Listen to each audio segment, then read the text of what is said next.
Era el año 1975 cuando un joven cardiólogo en un hospital de Seattle se encontró frente a algo que desafiaría todo lo que había aprendido en la escuela de medicina. Su paciente, un hombre de 42 años, había sufrido un paro cardíaco masivo durante una cirugía de emergencia. Durante 7 minutos completos, su corazón no latió. Durante 7 minutos, su cerebro no mostró actividad mensurable. Para todos los efectos prácticos, ese hombre estaba muerto. Pero cuando el equipo médico logró reanimarlo contra todas las probabilidades, el paciente abrió los ojos y pronunció palabras que helaron la sangre del cardiólogo. Vi cómo me abríais el pecho. Vi el reloj marcando las 11:17 y vi a la enfermera derramar café en su bata blanca cuando corrió a buscar el desfibrilador. El doctor revisó los registros médicos con manos temblorosas. El paro cardíaco había ocurrido exactamente a las 11:17. La enfermera había derramado café en su uniforme durante la emergencia, un detalle que nadie más había notado en medio del caos. El paciente había estado con los ojos cerrados, técnicamente muerto, sin actividad cerebral registrable. No había forma posible de que hubiera visto nada. No había explicación en ningún libro de medicina para lo que acababa de presenciar. Y sin embargo, ahí estaba el testimonio, preciso hasta el último detalle imposible. Este no fue un caso aislado. En hospitales de Londres, Nueva York, Ámsterdam y Tokio, médicos comenzaron a documentar experiencias similares en silencio. Un neurocirujano en Massachusetts registró el caso de una mujer que describió una conversación entre dos doctores en la sala de espera mientras ella estaba bajo anestesia profunda con su cráneo abierto. Un anestesiólogo en París anotó cuidadosamente cómo un paciente relató haber visto a su esposa llorando en la capilla del hospital, 2 pisos por debajo del quirófano, en el momento exacto en que su corazón se detuvo. Cada caso era más perturbador que el anterior. Cada testimonio agregaba otra grieta en la estructura sólida de lo que la ciencia médica consideraba posible. Lo que más inquietaba a estos profesionales no era solo que los pacientes reportaran experiencias durante estados de muerte clínica. Era la consistencia de los relatos. Pacientes de diferentes culturas, edades y creencias religiosas describían elementos comunes: la sensación de flotar por encima de sus cuerpos, la capacidad de observar la escena desde perspectivas imposibles, una claridad de consciencia que muchos describían como más intensa que la vida ordinaria. Algunos hablaban de un túnel de luz. Otros mencionaban el encuentro con figuras que irradiaban amor incondicional. Pero todos, absolutamente todos, coincidían en un punto fundamental. No se sentían inconscientes. Se sentían más conscientes que nunca. Durante años estos médicos guardaron silencio. El miedo al ridículo profesional era real y justificado. En una comunidad científica construida sobre el materialismo y la evidencia empírica, hablar de consciencia sin actividad cerebral era equivalente a un suicidio profesional. Admitir que habían presenciado algo inexplicable significaba poner en riesgo décadas de reputación académica.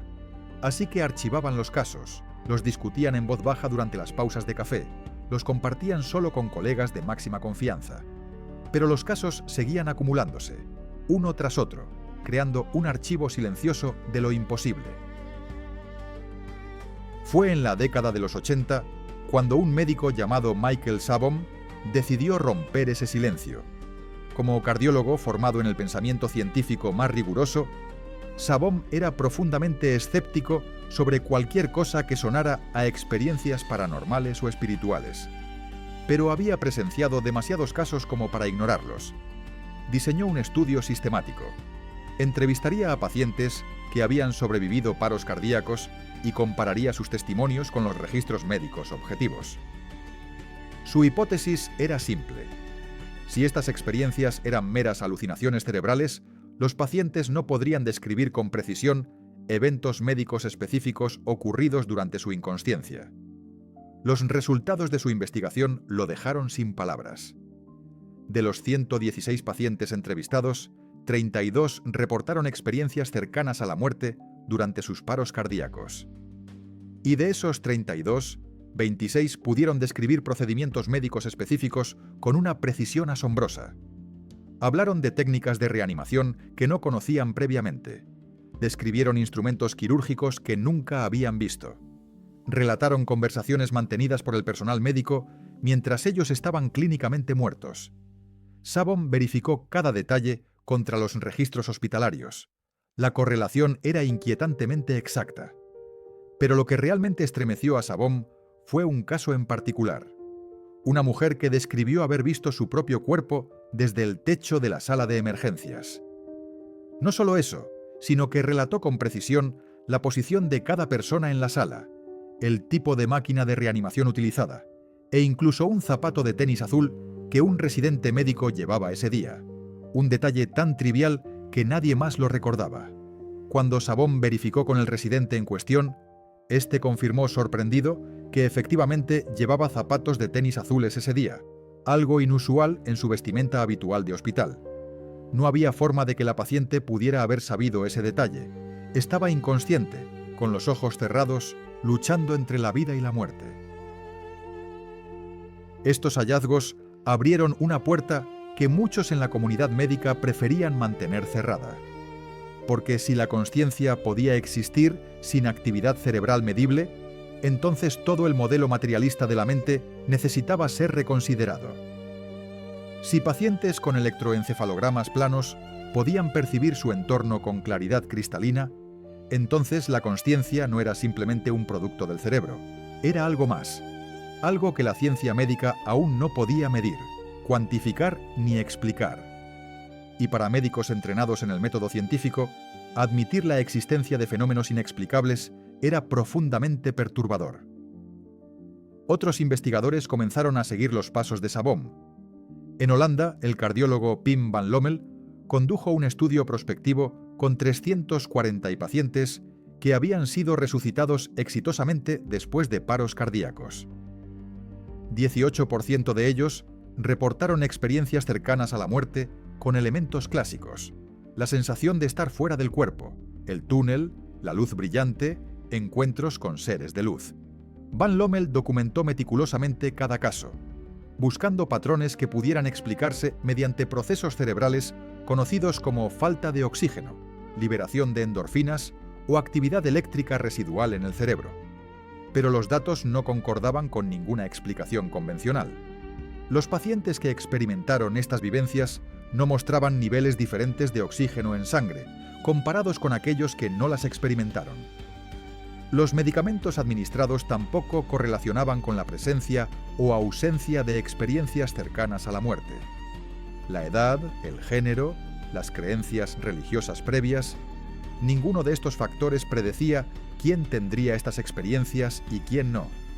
Era como si algo más estuviera operando, algo que trascendía las variables biológicas y químicas que los médicos sabían medir.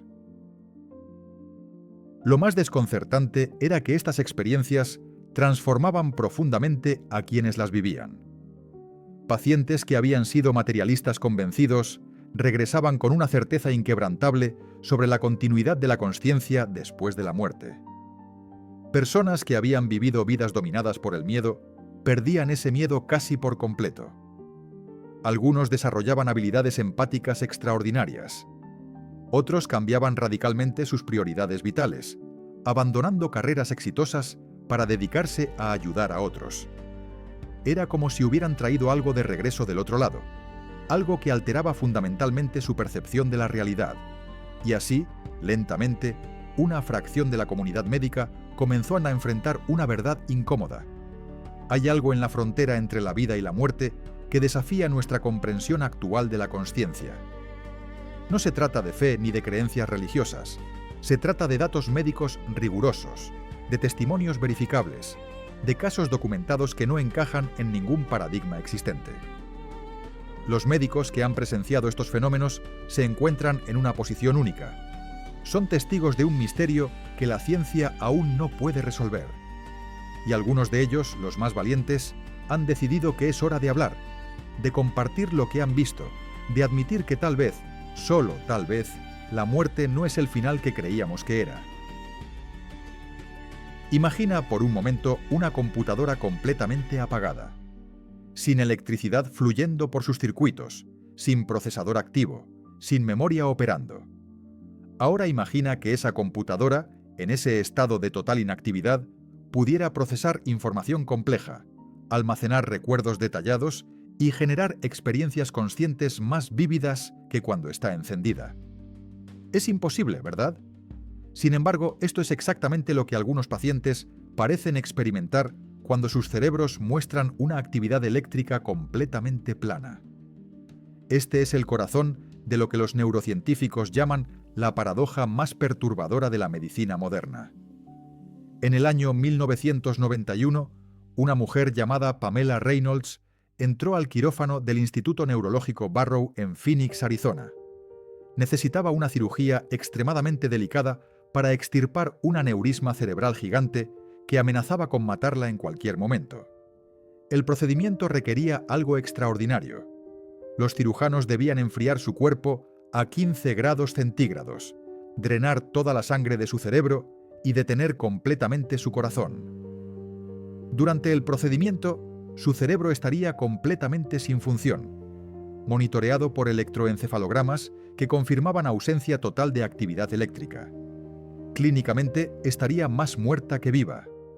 Lo que nadie anticipaba era que Pamela Reynolds traería de regreso el testimonio más documentado y verificable de una experiencia cercana a la muerte en la historia de la medicina.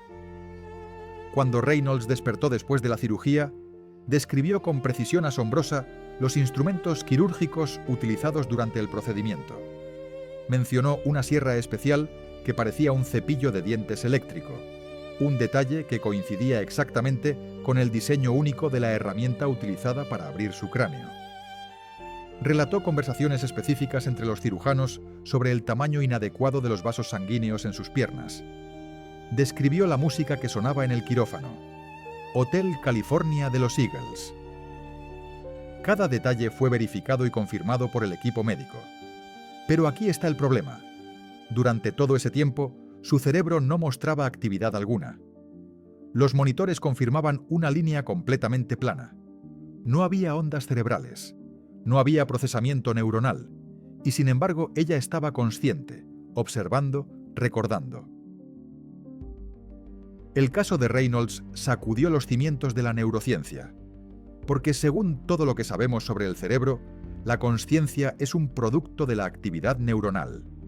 Sin neuronas disparando, sin sinapsis transmitiendo señales, no debería haber experiencia subjetiva. Es como esperar que una radio produzca música sin electricidad. El modelo materialista de la mente sostiene que el cerebro genera la consciencia de la misma manera que el hígado genera bilis. Es un proceso biológico completamente dependiente del órgano físico. Pero casos como el de Reynolds sugieren algo radicalmente diferente, que quizás el cerebro no genera la consciencia, sino que la filtra o la transmite, como una radio que recibe señales en lugar de crearlas. Los escépticos propusieron explicaciones alternativas. Algunos sugirieron que tal vez había actividad cerebral residual no detectada por los monitores. Otros plantearon que los recuerdos podrían haberse formado durante breves momentos de consciencia antes o después del procedimiento principal. Pero estas explicaciones se desmoronaban bajo escrutinio. Los electroencefalogramas utilizados eran extremadamente sensibles, capaces de detectar la más mínima actividad eléctrica. Los potenciales evocados auditivos del tronco cerebral, que miden la respuesta del cerebro a estímulos sonoros, también estaban completamente ausentes. No había ninguna vía conocida por la cual el cerebro de Reynolds pudiera haber procesado información durante ese tiempo, y sin embargo lo hizo. Otros investigadores comenzaron a buscar explicaciones en la química cerebral.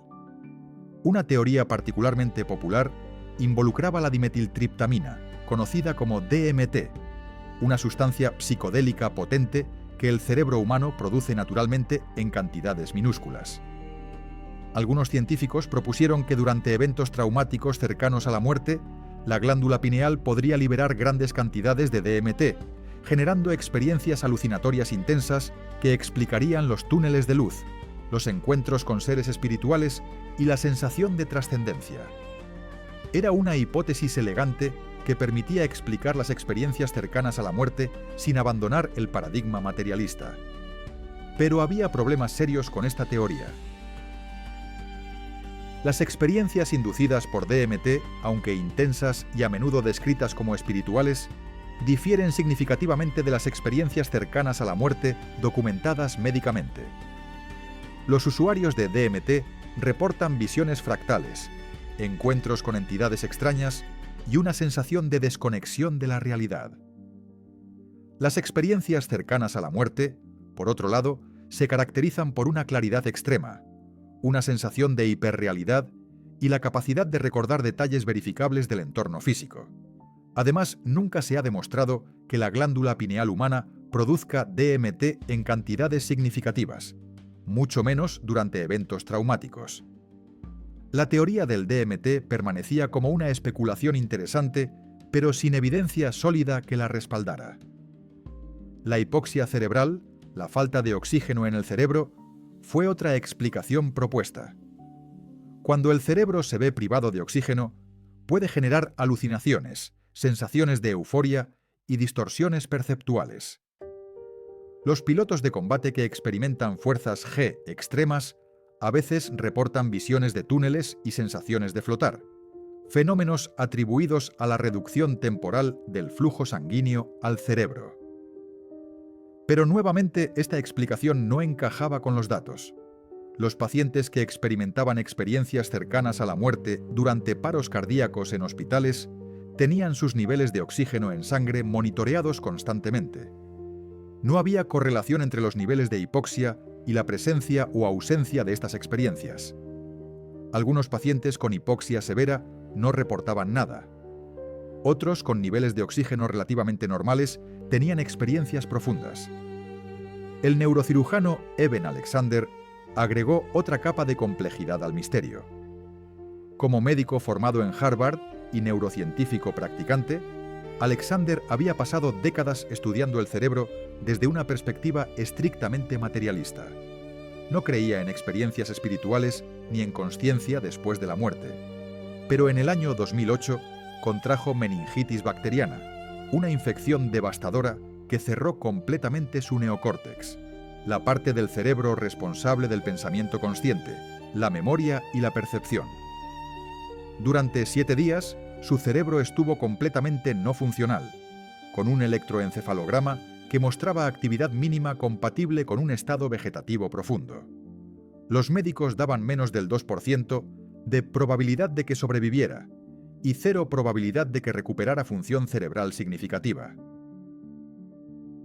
Pero Alexander no solo sobrevivió.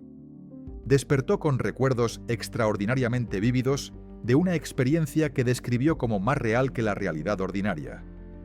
Habló de un viaje a través de reinos de consciencia que desafiaban descripción en lenguaje humano.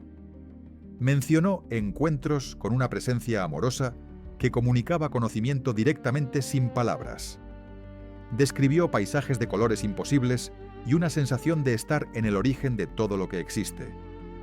Como neurocirujano, sabía que según todos los modelos científicos actuales, estas experiencias no deberían haber sido posibles con su neocórtex completamente desconectado. Y sin embargo, ahí estaban, grabadas en su memoria con una claridad que décadas después no había disminuido. El caso de Alexander dividió a la comunidad científica. Algunos colegas lo acusaron de fabricar su historia o de malinterpretar sus propios registros médicos. Otros, especialmente aquellos que habían trabajado directamente con él durante años, encontraban difícil descartarlo como un fraude. Conocían su reputación como científico riguroso. Habían visto sus registros médicos que confirmaban la severidad de su condición y se enfrentaban a una pregunta inquietante. Si un neurocirujano con décadas de experiencia, alguien que entendía profundamente cómo funciona el cerebro, afirmaba haber tenido experiencias conscientes complejas mientras su neocórtex estaba completamente inactivo, ¿qué significaba eso para nuestra comprensión de la consciencia? Lo que estos casos revelan es una grieta fundamental en el modelo materialista de la mente. Durante más de un siglo, la neurociencia ha operado bajo el supuesto de que la consciencia es un epifenómeno del cerebro, un subproducto de procesos electroquímicos en las neuronas. Esta asunción ha guiado toda la investigación, todos los experimentos, todas las teorías sobre cómo funciona la mente. Pero los casos de experiencias cercanas a la muerte, con cerebros completamente inactivos, sugieren que tal vez hemos estado mirando el problema al revés. Tal vez el cerebro no genera la consciencia, sino que la recibe, la modula, la filtra, como un televisor que no crea el programa que muestra, sino que simplemente lo sintoniza desde una señal externa. Esta no es una idea nueva. Filósofos como William James ya propusieron en el siglo XIX que el cerebro podría funcionar como una válvula reductora de la consciencia, limitando y focalizando una consciencia más amplia en lugar de generarla. Pero durante décadas, esta perspectiva fue descartada como especulación metafísica sin base empírica. Ahora, sin embargo, datos médicos rigurosos están forzando a algunos científicos a reconsiderar estas ideas antiguas. Porque si pacientes con cerebros completamente apagados pueden tener experiencias conscientes complejas, entonces necesitamos un nuevo modelo, uno que pueda explicar cómo la consciencia persiste cuando el sustrato biológico que supuestamente la genera ha dejado de funcionar. Y ese modelo, cuando finalmente emerja, podría transformar no solo nuestra comprensión de la muerte, sino de la vida misma. Hay momentos en la vida de un médico que dividen su existencia en un antes y un después. Momentos donde todas las certezas construidas durante años de educación rigurosa se desmoronan en un instante. Para algunos, ese momento llega en una sala de emergencias iluminada por luces fluorescentes. Para otros, en el silencio posterior a una reanimación exitosa. Son instantes donde un paciente abre los ojos y pronuncia palabras que no deberían ser posibles.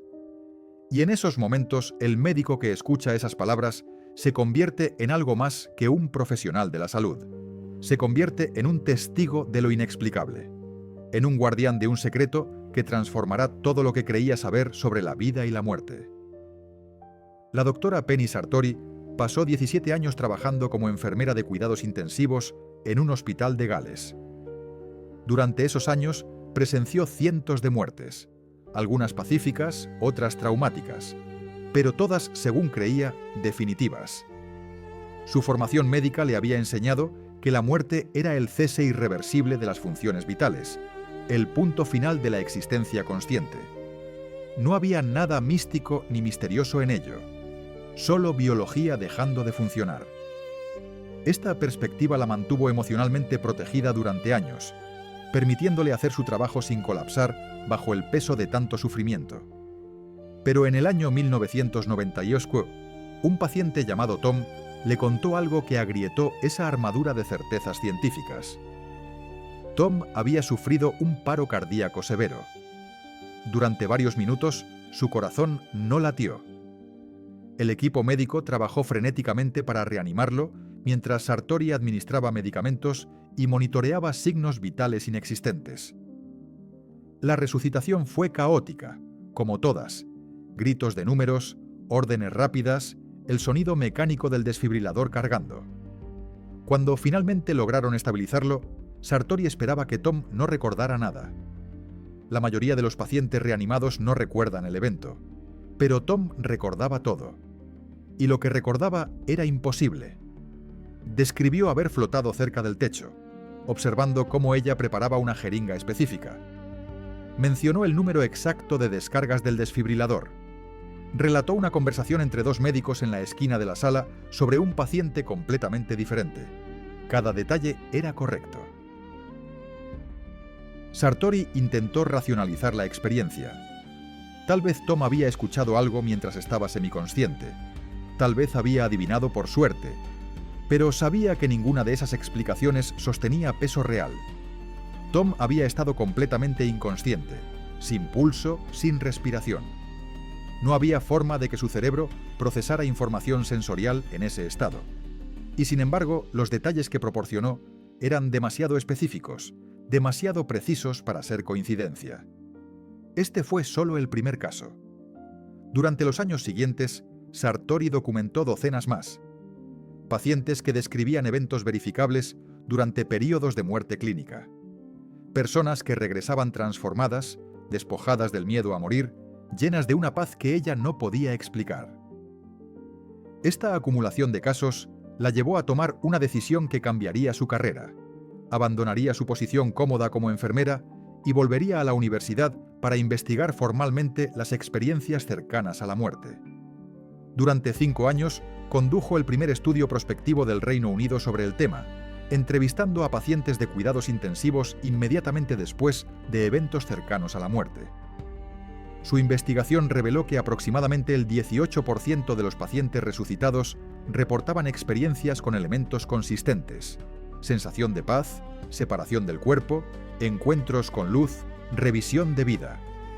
Pero más importante aún, su trabajo documentó transformaciones profundas y duraderas en aquellos que experimentaban estas vivencias.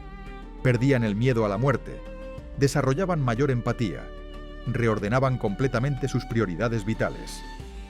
Al otro lado del Atlántico, el Dr. Jeffrey Long estaba experimentando un despertar similar.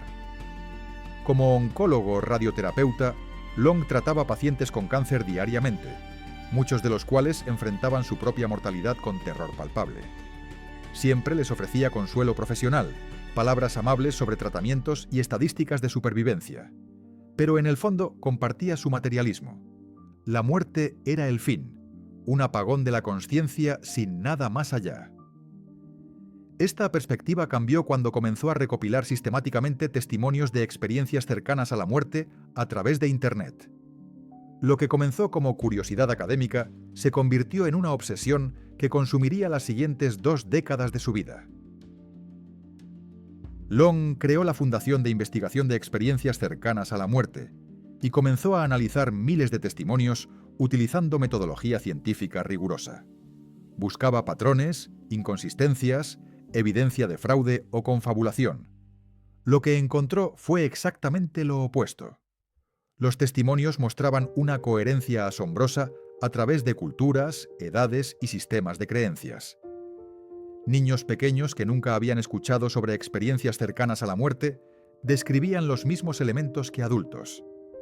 Ateos convencidos reportaban encuentros espirituales que transformaban sus cosmovisiones. Personas de diferentes religiones describían experiencias similares, aunque interpretadas a través de sus respectivos marcos culturales. La consistencia era estadísticamente significativa y profundamente inquietante para alguien entrenado en el escepticismo científico. Pero lo que realmente convenció a Long fue un subconjunto particular de casos, experiencias cercanas a la muerte con percepción verídica durante períodos de inconsciencia comprobada. Estos eran casos donde pacientes describían eventos específicos que ocurrieron mientras estaban clínicamente muertos, detalles que luego fueron verificados de manera independiente por personal médico. Un paciente describió haber visto a su esposa en la sala de espera eligiendo una revista específica en el momento exacto de su paro cardíaco. Otro relató una conversación entre cirujanos sobre sus planes de vacaciones mientras su cerebro no mostraba actividad. Caso tras caso, la evidencia se acumulaba. Algo estaba percibiendo cuando no debería haber nada capaz de percibir. Estas experiencias transformaron no solo las carreras de estos médicos, sino sus vidas enteras. Sartori dejó eventualmente la enfermería clínica para dedicarse completamente a la investigación y educación sobre experiencias cercanas a la muerte. Long abandonó parte de su práctica oncológica para fundar y dirigir su organización de investigación. Alexander renunció a su posición en hospitales prestigiosos para escribir y dar conferencias sobre consciencia y espiritualidad. Cada uno de ellos pagó un precio profesional: ridiculización por colegas, pérdida de credibilidad en ciertos círculos académicos, acusaciones de haber traicionado la objetividad científica. Pero para todos ellos, el precio valió la pena, porque habían visto algo que no podían ignorar ni negar. Lo más notable es que estos médicos no se convirtieron en místicos, ni abandonaron el método científico. Al contrario, aplicaron rigor científico aún mayor a su investigación sobre consciencia. Diseñaron estudios controlados, publicaron en revistas revisadas por pares, colaboraron con físicos, filósofos y neurocientíficos para desarrollar modelos teóricos que pudieran acomodar los datos inexplicables. Su aproximación no era rechazar la ciencia, sino expandirla. Reconocer que quizás nuestro entendimiento actual del cerebro y la consciencia está incompleto, que tal vez necesitamos nuevos paradigmas para explicar fenómenos que actualmente quedan fuera de nuestros modelos. Hoy existe una comunidad creciente de profesionales médicos que investigan abiertamente las experiencias cercanas a la muerte. Organizaciones como la Asociación Internacional de Estudios Cercanos a la Muerte proporcionan plataformas para compartir investigación y testimonios. Conferencias académicas dedicadas al tema atraen a científicos de múltiples disciplinas. Lentamente, el tabú está comenzando a levantarse. Médicos jóvenes sienten más libertad para discutir casos inexplicables sin temor a destruir sus carreras. Hospitales están comenzando a reconocer la importancia de estos fenómenos para el cuidado integral del paciente. El cambio es gradual pero innegable. Lo que estos guardianes del regreso nos enseñan es que la verdadera ciencia requiere coraje.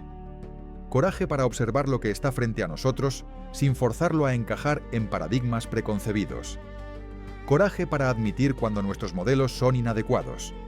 Coraje para seguir la evidencia incluso cuando conduce a territorios incómodos e inexplorados. Estos médicos no buscaban probar la vida después de la muerte ni validar creencias religiosas. Simplemente observaron, documentaron y trataron de entender. Y en ese proceso se convirtieron en algo más que médicos. Se convirtieron en exploradores de la frontera más antigua y misteriosa que la humanidad conoce: el umbral entre estar vivo y dejar de estarlo. Pero tal vez lo más importante que nos ofrecen es esperanza. No una esperanza basada en fe ciega o wishful thinking, sino en observación cuidadosa de lo que pacientes reales experimentan en momentos reales de muerte clínica. Una esperanza de que quizás la consciencia no es solo un epifenómeno de neuronas disparando, que tal vez somos más que solo carne y electricidad química, que posiblemente, solo posiblemente, hay algo en nosotros que persiste cuando el cuerpo falla. No sabemos qué es ese algo. No sabemos cómo funciona. Pero estos guardianes del regreso, estos médicos que han visto lo que no debería ser posible, nos invitan a mantener nuestras mentes abiertas, a considerar que el mayor misterio de la existencia quizás no ha sido resuelto todavía, y que en ese misterio, en esa incertidumbre, yace una invitación a vivir con más profundidad, más amor y menos miedo. Si has llegado hasta aquí, te invito a reflexionar sobre estas historias. Tal vez tú también has experimentado algo inexplicable, un sueño premonitorio, una intuición que salvó tu vida, un momento donde sentiste una presencia más allá de lo visible. O quizás simplemente te preguntas qué hay del otro lado cuando todo termina. Sea cual sea tu experiencia, me encantaría que la compartieras en los comentarios. Y si este viaje a través de las fronteras de la consciencia resonó contigo, considera suscribirte. Hay tanto más por explorar en estos territorios donde la ciencia encuentra lo inexplicable.